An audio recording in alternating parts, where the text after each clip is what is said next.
नमस्कार, माझे नाव ऋतुजा गणेश गारुळे. मी एक पाठ सादर करते. प्रस्तावना. या पाठात आपण संविधानाच्या उद्देशिकेचा अभ्यास करणार आहोत. सार्वभौम, समाजवादी, धर्मनिरपेक्ष, लोकशाही, गणराज्य याविषयी माहिती घेणार आहोत. संविधानाच्या उद्देशिकेलाच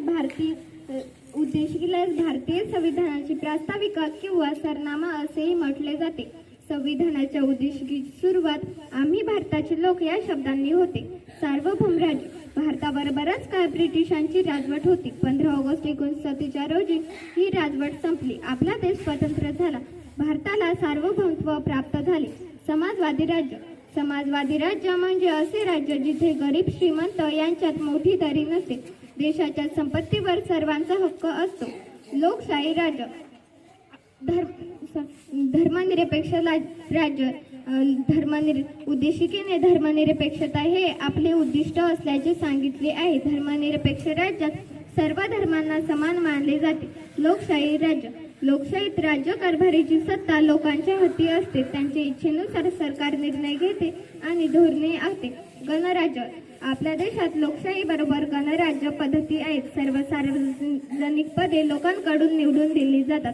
न्याय. अन्याय दूर करून सर्वांना आपल्या प्रगतीची संधी मिळवून देणे म्हणजे न्याय होय. सामाजिक न्याय.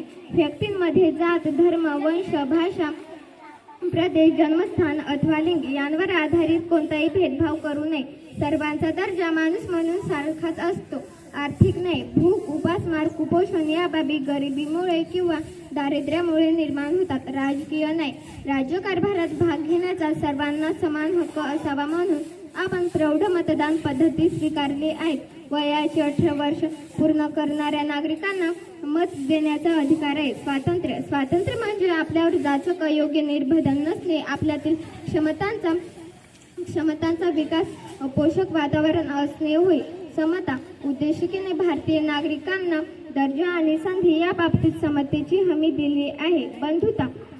संविधानकारांना असे वाटत होते की केवळ न्यायाची, स्वातंत्र्याची आणि समतेची हमी देऊन भारतीय समाजात समता निर्माण होणार नाही. धन्यवाद.